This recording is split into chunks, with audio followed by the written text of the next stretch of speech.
Какие действуют правила въезда в Турцию, я вам рассказывала в предыдущем видео. Ссылку оставлю в описании под этим видео. А сегодня расскажу, что будет, если тест оказался положительным. За 72 часа до перелета пассажиры заполняют электронную анкету, в которой указывают контакты и информация о месте пребывания в Турции. Анкетные данные используются для определения лиц, контактировавших с больным пассажиром. Если перед паспортным контролем у пассажира выявляют температуру 37,8 градусов и выше, его приглашают в специальное помещение, где через полчаса повторно измеряют температуру и его осматривает врач. Если температура сохраняется, турист сдает бесплатный ПЦР-тест. Если результат негативный, пассажир отправляется отдыхать. В случае положительного теста на коронавирус туриста отвозят на скорой в больницу для обследования. В больнице решение о госпитализации или изоляции по месту отдыха туриста с положительным тестом на COVID-19 принимает врач. Если болезнь протекает без симптомов, то путешественник помещается в изолятор в гостинице под наблюдение отельного врача. Через 5-7 дней проводится повторное тестирование на коронавирус. Если тест опять показывает наличие вируса, то лечение, наблюдение и изоляция продолжаются. Если тест отрицательный, то турист по заключению врача выписывается и продолжает отдых в своем отеле или возвращается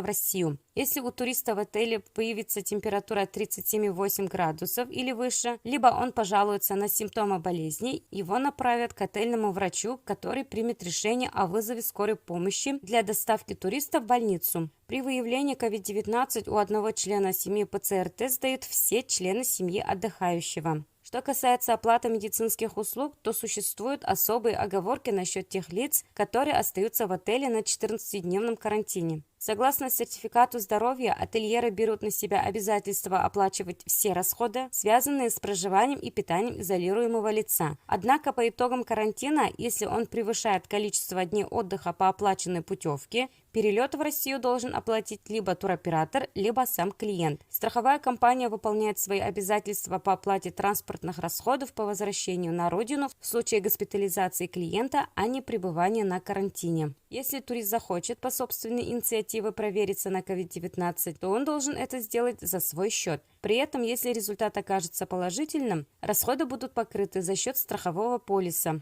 Если не будет страховки, затраты несет сам клиент. Страховку недорого можно оформить на сайте Сравни.ру, ссылка в описании под этим видео. Жду ваших комментариев, подписывайтесь на канал. До встречи, пока!